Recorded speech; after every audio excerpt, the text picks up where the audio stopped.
Hello friends, welcome to Excel journey. This is Akshay. So Excel के VBA series में हम if statement ये topic के ऊपर डिस्कशन कर रहे हैं। सो लास्ट के वीडियो में हमने normal if and if with else cover किया था। सो आज के वीडियो में हम इफ़ विथ एल्स इफ़ देखने वाले हैं। सो वीडियो को एंड तक ज़रूर देखना। अगर आपको वीडियो पसंद आती है तो लाइक करना, शेयर करना, एंड अगर आप चैनल पर नए हो या फिर आपने चैनल को अभी तक सब्सक्राइब नहीं किया है तो चैनल को सब्सक्राइब करना। जैसे कि मैंने बताया कि हम if with else if cover करने वाले हैं। Basically if with else if क्यों क्या होता है ना, ये हम क्यों इस्तेमाल करते हैं। इससे पहले लास्ट के वीडियो में हमने जब देखा था if normal if and if with else, तो उस टाइम पे हमारे पास सिर्फ एक ही कंडीशन थी। हमने एक ही कंडीशन के ऊपर काम किया था।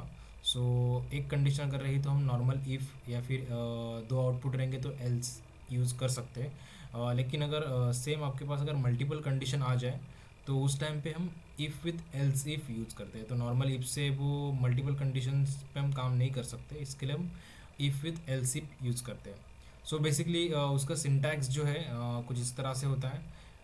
इफ़ नॉर्मल कीवर्ड, उसके बाद कंडीशन, जो आपको कंडीशन देनी है क्या कंडीशन है, उसके बाद देन कीवर्ड, एंड उसके बाद सेकेंड लाइन में स्टेटमेंट, आपको स्टेटमेंट देना है। अगर वो कंडीशन ट्रू हो गई तो आपको उसका आउटपुट आप क्या चाहते हैं, उस तरह से। ये पहली कंडीशन हो गई। अभी आपको सेकेंड कंडीशन लिखने के लिए एल्स इफ़, ये आपको कीवर्ड यहाँ पे यूज़ करना होगा। एल्स इफ़, उसके बाद जो आपकी सेकेंड कंडीशन है वो सेकेंड कंडीशन यहाँ पे टाइप करनी है, एंड उसके बाद फिर से then keyword and second line में स्टेटमेंट। वो सेकेंड वाली कंडीशन ट्रू होती है तो आपको क्या आप आउटपुट चाहते हो वो यहाँ पे। उसके बाद ऐसे मल्टीपल एल्स इफ यूज़ कर सकते हो। यहाँ पे फ़िलहाल मैंने एक ही दिया एग्जाम्पल के लिए, आप उसके नीचे और एल्स इफ लगा सकते हो, एंड उसके बाद में लास्ट में आप एल्स लगा सकते हो। अगर सभी कंडीशंस मीट हो रहे, अगर वो सभी कंडीशन मीट नहीं हुए तो एल्स में आपको क्या स्टेटमेंट चाहते हैं वो आपको यहाँ पे लिखना है, एंड उसके बाद लास्ट में एंड इफ। तो ये था syntax if with else if का। लेकिन हम ये प्रैक्टिकल देखते तभी अच्छे से समझ में आएगा। पहले देखते हैं एग्जाम्पल हमने क्या है, एंड एग्जाम्पल हम क्या देखने वाले हैं, एंड उसका कोडिंग किस तरह से किया जाएगा। यहाँ पे लास्ट जैसा एग्जांपल था वही सेम एग्जांपल वही एग्जांपल है। लेकिन यहाँ पे आप देख सकते हैं मेरे पास यहाँ पे कंडीशंस हैं, यहाँ पे मल्टीपल मैंने कंडीशंस दिए हैं। यहाँ पे क्या नंबर आए तो यहाँ पे क्या आउटपुट्स आप चाहते हैं वो यहाँ पे मैंने मेंशन किए। बेसिकली मैं ये आपको एक्सप्लेन करता हूँ। यहाँ पे है ग्रेटर देन 95, 95 के अबो हो तो वहाँ पे ए आना चाहिए आउटपुट में। उसके बाद 85 के अबव 95 तक अगर वैल्यू है तो बी आना चाहिए। उसके बाद 70 के अबव वैल्यू 85 तक तो सी आना चाहिए, एंड 70 तक एंड 70 के नीचे जो भी है उनको सबको डी आना चाहिए। तो ये बेसिकली यहाँ पे 4 कंडीशंस है। उस टाइम पे हम if with else if use करने वाले। चलते विजुअल बेसिक एडिटर पे। सो सबसे पहले जो आप आउटपुट चाहते हैं वो जो है सेल C4 है, एंड जहाँ पे वैल्यू है वो है B4, वो सेल है। ये दोनों सेल के अकॉर्डिंगली यहाँ पे कोडिंग हम करेंगे। यहाँ पे पहले नॉर्मल हम इफ़ से स्टार्ट करते हैं। इफ़ रेंज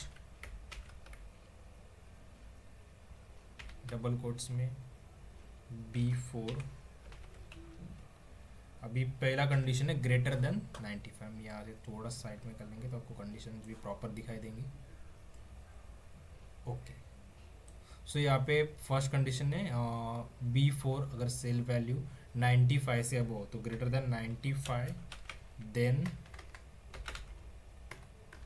यहाँ पे अगर ये 95 से ऊपर है तो स्टेटमेंट आपको क्या देना है। तो स्टेटमेंट आपको यहाँ पे देना है कि C4 में ए आ जाए। तो रेंज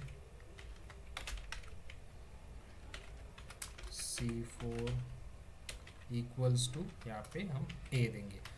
यहाँ पे ए दिया, मतलब यहाँ पे अगर B4 में जो वैल्यू 95 के अबो हो तो यहाँ पे ए आना चाहिए C4 में। उसके बाद अभी सेकेंड कंडीशन के लिए यहाँ पे हम एल्स इफ यूज करेंगे।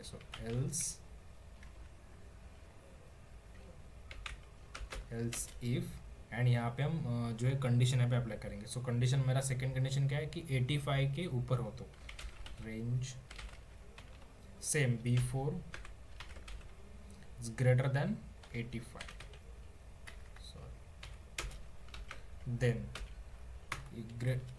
ये B4 अगर ग्रेटर देन 85 हो, ये कंडीशन अगर ट्रू होती है तो C4 में आपको यहाँ पे आप चाहते हैं कि रेंज आनी चाहिए आपको यहाँ पे बी। सो हम सेम ये कॉपी कर लेते लाइन एंड यहाँ पे है आना चाहिए आपको आउटपुट बी। उसके बाद सेम फिर से एल सी आपको लगाना है, तो ये मैं कॉपी कर लेता हूँ वापस से एंड यहाँ पे पेस्ट कर लेता हूँ। सो नेक्स्ट कंडीशन है अपना यहाँ पे 70 के ऊपर हो, तो यहाँ पे मैं सीधा 70 यहाँ पे कर लेता हूँ। अगर L C range B four greater than 70 then यहाँ पे आपको वैल्यू सी आना चाहिए।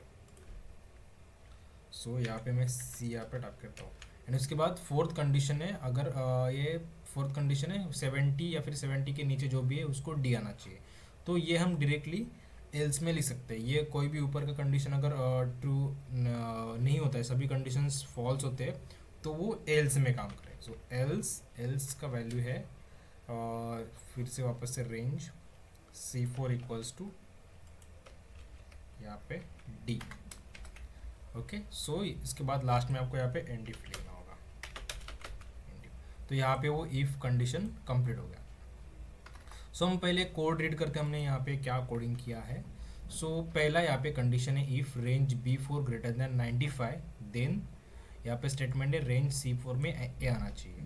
अगर ये कंडीशन मीट नहीं होता है वो तो वहाँ पे एल सिप में कोड आ जाएगा, यहाँ पे कोड चेक को किया जाएगा। सो यहाँ पे देखेंगे range B four greater than 85 then range C four equals to B. तो ये कंडीशन चेक किया, अगर ये कंडीशन मीट होता है तो यहाँ पे बी आ जाएगा, अदरवाइज नेक्स्ट कंडीशन चेक करेगा। तो यहाँ पे एल सिप में नेक्स्ट कंडीशन पे आ जाएगा। यहाँ पे अगर ये कंडीशन अगर मीट होता है तो यहाँ पे इफ क्लोज हो जाएगा एंड यहाँ पे जो आउटपुट है वो आ जाएगा। ये भी कंडीशन अगर मीट नहीं होता है तो वो एल्स में आ जाएगा। तो एल्स में जो यहाँ पे आउटपुट दिया गया है वो आउटपुट डायरेक्टली यहाँ पे आ जाएगा। सो ये इसमें से ये तीनों में से कोई भी कंडीशन अगर मीट नहीं हो रही है तो आपको सी फोर में डी लिखना है। ये बेसिकली कोडिंग का मीनिंग है। तो हम देखते हैं 1 बाय 1 रन करके। यहाँ पे फिलहाल वैल्यू जो है हमने 89 यहाँ पे लिखी है। तो 89 आप देख सकते हैं यहाँ पे 85 के अबो 95 तक है। तो यहाँ पे लॉजिकली यहाँ पे बी आपको कोड आना चाहिए। तो यहाँ पे हम देखते हैं 1 बाय 1 रन करते हैं। 1 बाय 1 रन करने के लिए F8 ये शॉर्टकट की है। सो हम देखते हैं, तो यहाँ पे देख सकते हैं पहला कंडीशन उसको मीट नहीं हुआ, तो इसके लिए ये जो वैल्यू है यहाँ पे ये लाइन स्कीप हो गई। अभी देख सकते 85 के ऊपर का वो क्या आउटपुट रहता है। अभी देख सकते हैं यहाँ पे एल सिप में इसको 85 के ऊपर वैल्यू मिल गया है, इसके लिए वो सेकेंड लाइन पे आ गया एल सिप में।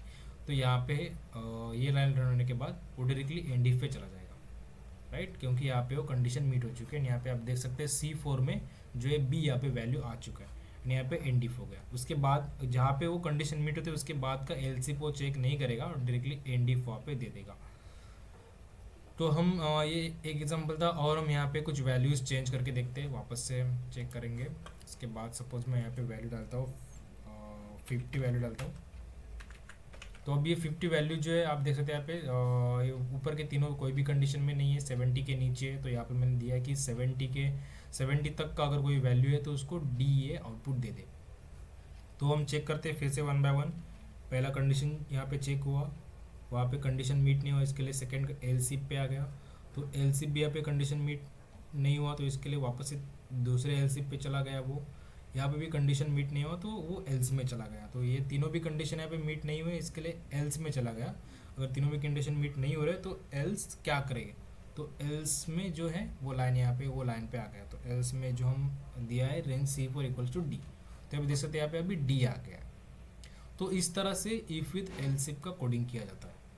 तो ये आप ध्यान से देखोगे तो ये नॉर्मल इफ़ की तरह ही है, यहाँ पे मल्टीपल इफ़ हमने लगाए, लेकिन हम जहाँ पे जो है एल सी पी कोड थोड़ा बढ़ गया, लेकिन कंडीशन तो वही है, सेम ही है।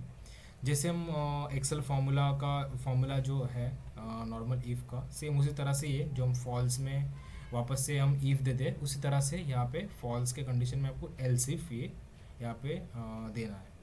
तो सेम उस तरह से ही काम करता है। तो ये आप चेक कर सकते हैं, आपको बहुत ही यूज़फुल है इफ़ विथ एल्स इफ। तो ये था इफ़ विथ एल्स इफ का पार्ट। तो हमने तीनों भी कवर किए, normal if with else and if with else if भी यहाँ पे कवर हो चुका है। सो फिलहाल that's all for this video. Thank you so much.